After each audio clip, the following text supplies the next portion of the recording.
അപ്പോൾ ചില പാട്ട് കച്ചേരികൾ കേൾക്കാൻ അദ്ദേഹം എന്നെ കൊണ്ടുപോയിട്ടുണ്ട്. കൊല്ലത്ത് GN ബാലസുബ്രഹ്മണ്യം, ആലത്തൂർ ബ്രദേഴ്സ്, അവരെല്ലാം കൊല്ലത്ത് ആനന്ദവല്ലീശ്വരം എന്ന് പറഞ്ഞ ക്ഷേത്രത്തിൽ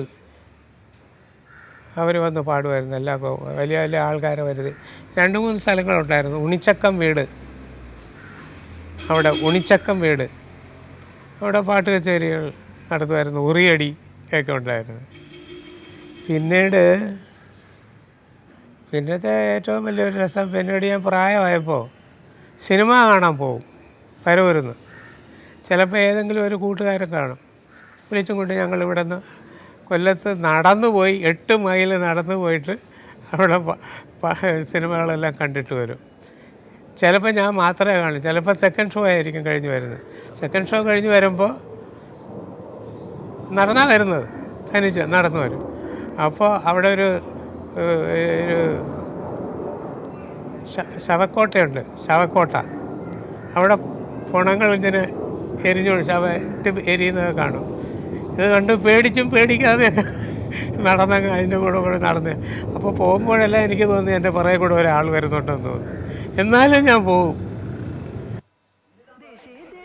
പരവൂരിലെ ഈ സഹപാഠികളും സുഹൃത്തുക്കളും ദേവരാജൻ്റെ ആദ്യകാല സംഗീത സബരിയെ ഇപ്പോഴും അഭിമാനത്തോടെ സ്നേഹത്തോടെ ഓർമ്മിക്കുന്നു.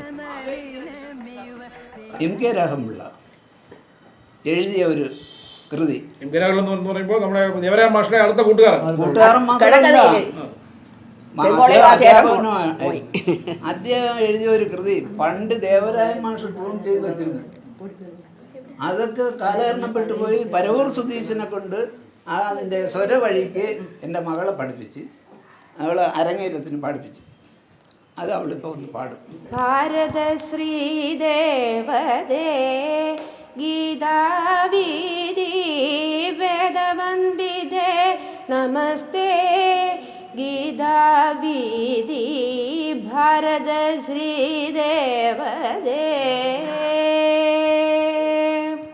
രാധിക കൃഷ്ണ കൃഷ്ണ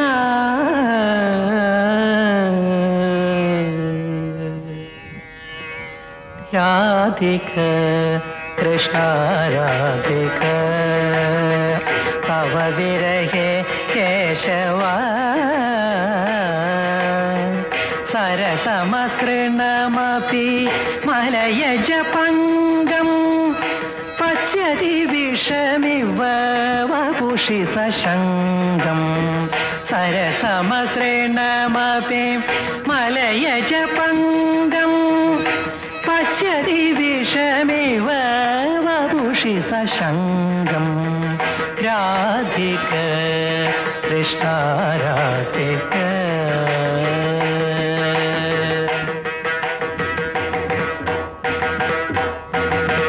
ശ്വസിത പവനമനുപമ പരിണാഹം മദനദഹനമിവ വഹതി സദാഹം.